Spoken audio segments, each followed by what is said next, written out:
Hey, welcome back. Simon Lees here again. I'm going to finish that guitar solo that I started last week. It's the You Shook Me All Night Long guitar solo by Angus Young, and I've already shown you how to play the first half. Now I'm going to show you how to play the second half. First of all, I'm going to play the second half so you can hear what it sounds like.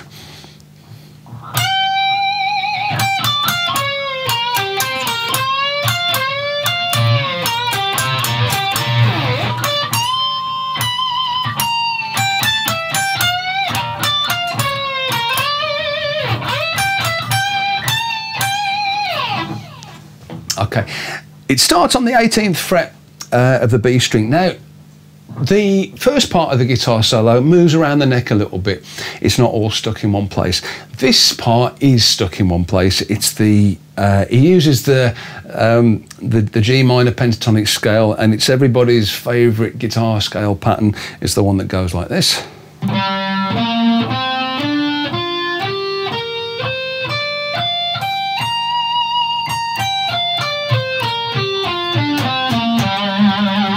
So pretty much the whole of the second half of the guitar solo is based around that scale. So it's not sort of, for most of it anyway, is sticking to G minor. But I'll show you one bit where he kind of changes it, and it's brilliant. So it starts on the 18th fret of the B string, and it's just a standard bend, nothing to sort of talk about. There's a bit of vibrato you can put on the top if you want, because it lasts for a couple of seconds or so.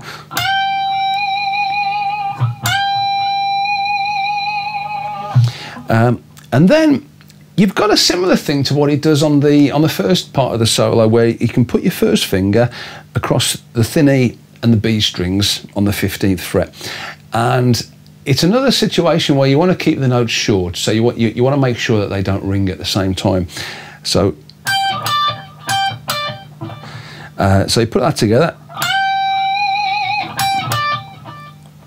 Now, one way I'm using to keep those notes separate and to keep them nice and short is by rolling my finger from one string to the other one. So when I start off on the thin E, the tip of my finger is it's not really pressing the B string down.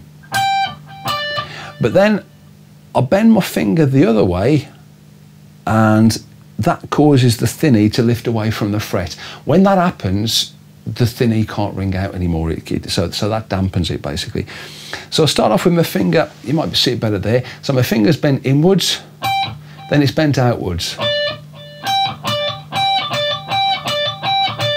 So that's the situation, that's how you want your finger to behave.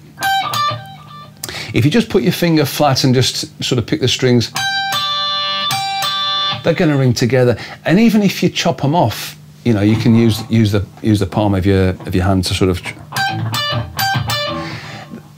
You're going to introduce other sounds, So the best way to do it is to flex your finger. I call it a finger flip.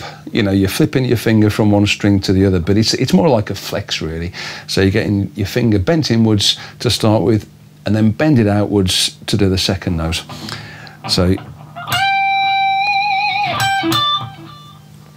Then I'm going back to the first note, but it's not bent this time. It's just a short pluck on the 18th fret of the B string.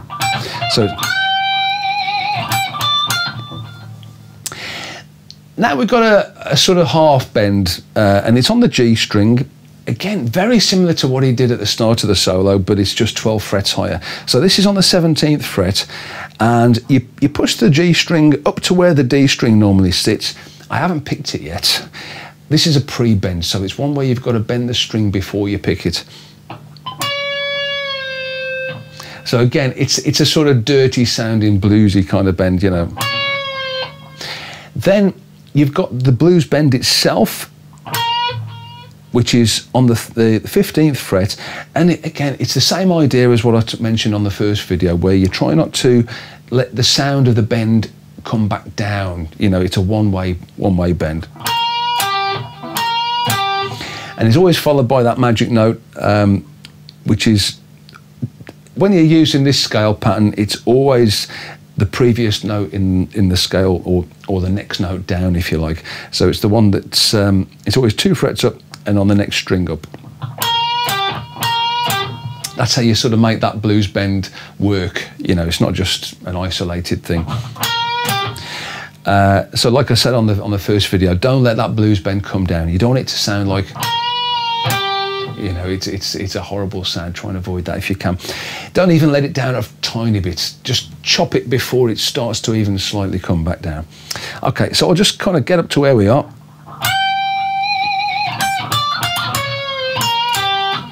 And again.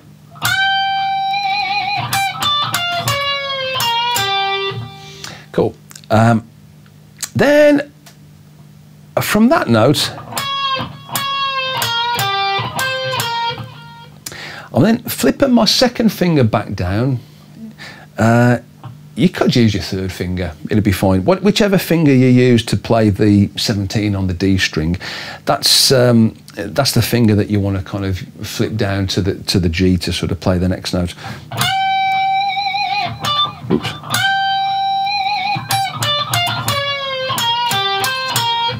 I tend to use my second finger there because the frets are quite close together, you know, so you haven't got a big stretch, so it doesn't matter if you don't use your third finger. But you could do, you know, it's okay, there's nothing wrong with that. So, use my third finger now.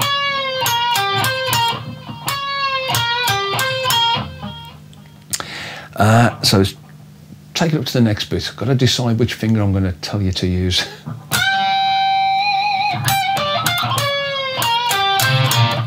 Right, I'm going back to my third finger now. And I'm pretty sure on the record, he only plays the G string. If you wanted to, you could play the B as well. So you sort of press both strings down and you get that kind of raunchy sound. He does that anyway on the next bit, so you're going to do it at some point anyway. But you only need to play 17 and then 15 on the G.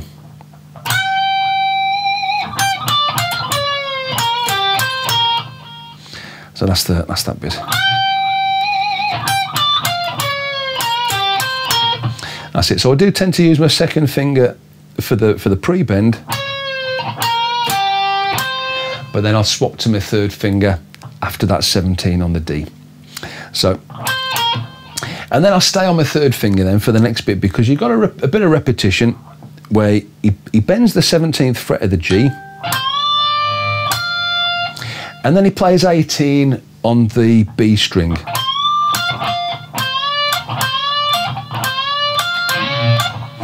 So now I'm trying not to let those two notes ring together. The best way to do that is you've got to chop that bend off at the top, and I use the edge of my thumb to do that with. So I'll just show you there, that part of my thumb, just above where the plectrum is. So as I play the B string, I'm bringing my thumb down to touch the G string. And when I've done that, well, as my thumb's touching the G string, I can actually take my third finger off, you know.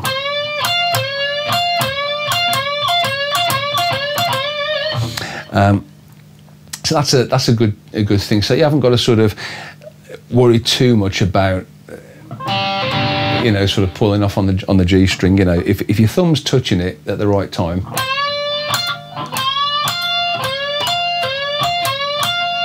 so basically when you go to pick the B string, so as I pick the B string, my thumb's coming to dampen the G string. Okay, so yeah, let's just get to where we are so far.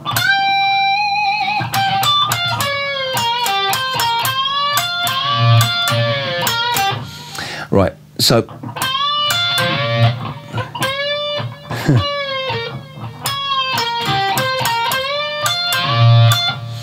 so that little phrase there where you bend the G string and then follow it with the 18 on the B string, you do that twice.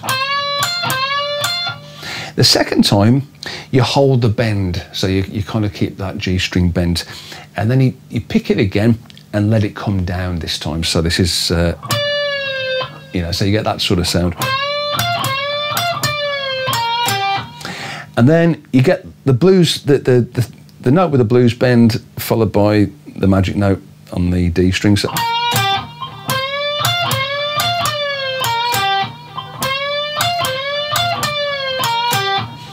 you get that nice little bit. And then you get the bit where you can play the two strings at the same time. This is what he does on the record.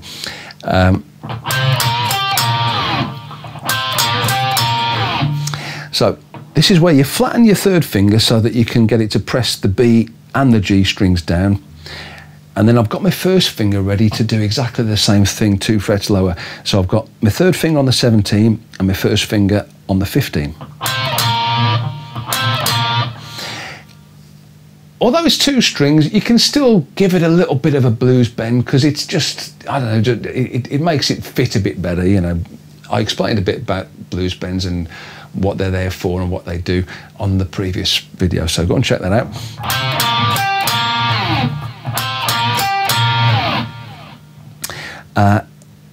So you play the 17s together, the 15s together with a little blues bend, and then 17 on the D string, and then 15s again with a bit of a slide down. So I'll take it up to where we are so far. So, oops.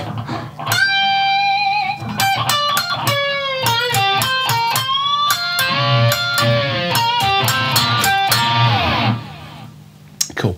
Now we're getting to my favourite bit of the whole solo. This is really cool.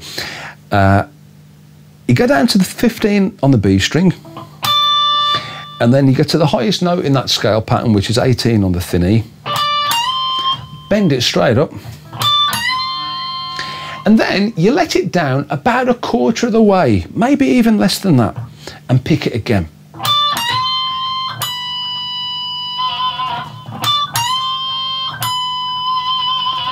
What you're trying to do is change the note from sounding like the 20th fret to sounding like the 19th fret. So it's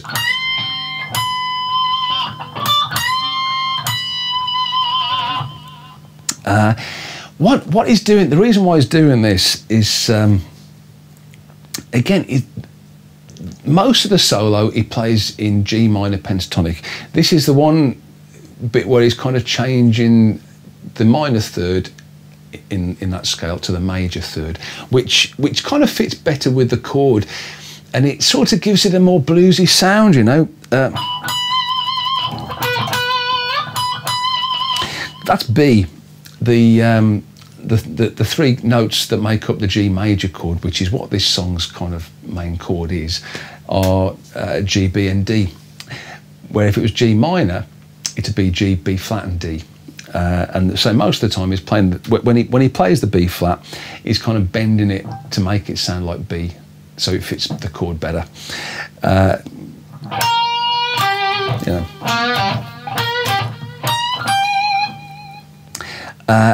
So that's kind of why he's doing this, you know. So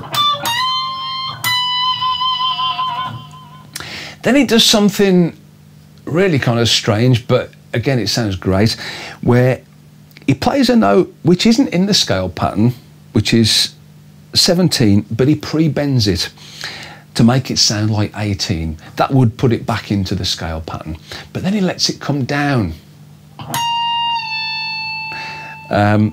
So that note is just in, you know, as part of the full scale, if you like, not the pentatonic scale.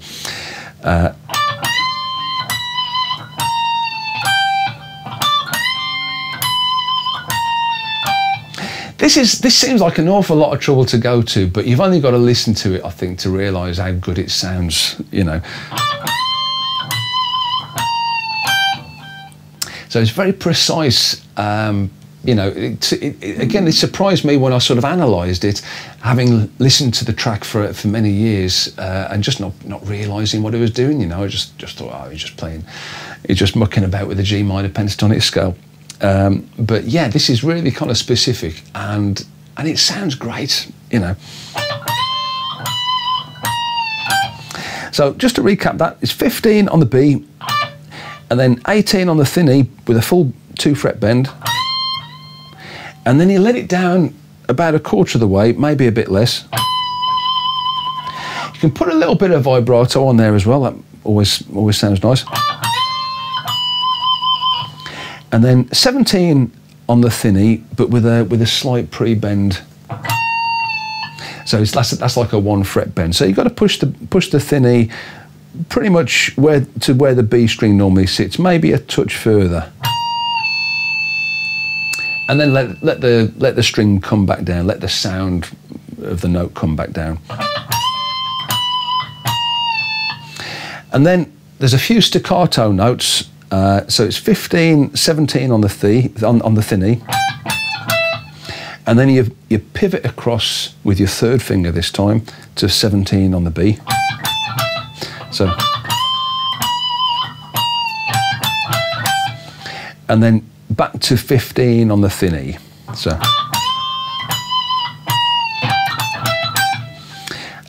so we're nearly there, only a bit left. I'm going to bend 18 on the B string, which is where this section started.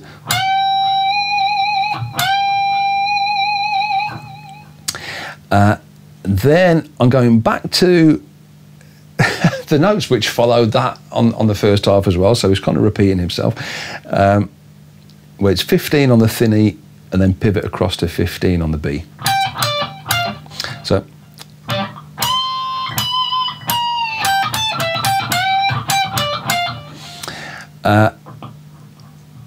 last little bit, you've got that pre-bend again on the G string on the 17th fret to sort of get that sort of dirty bluesy sound.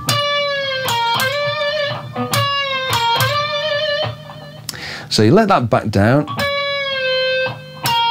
and then 15 on the same string, and then you do a slide on the same string from 17 up to 19.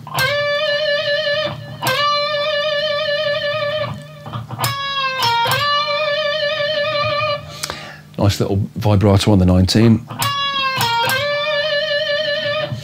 And then just to finish it off, another slide on the B string, this time from 15 up to 17. A little bit of to and a fro in between the thinny and the B. So it's 15 on the thinny, 17 on the B, and then back to the thinny. Those notes are staccato as well. They don't ring out very long, so you've got to chop them off. Apart from that one. And then, just the very last little bit.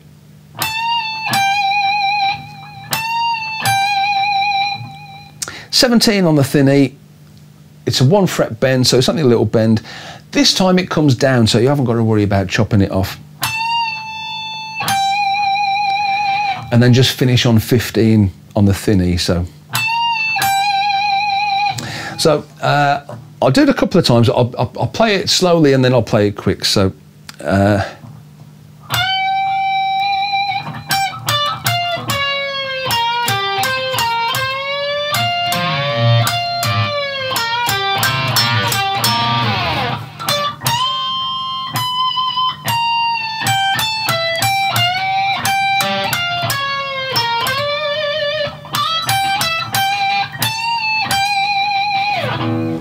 okay, so if I do it full speed.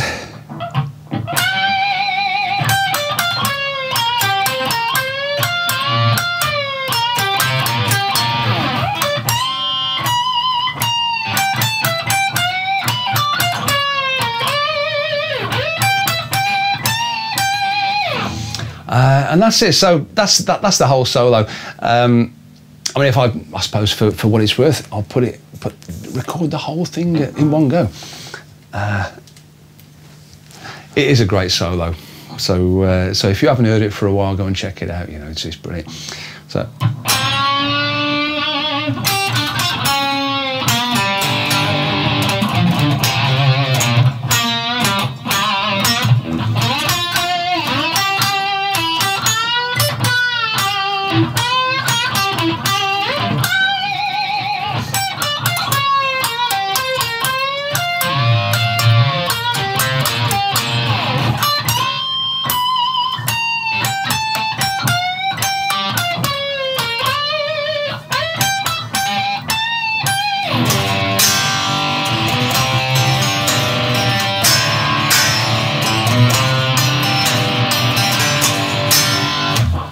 etc.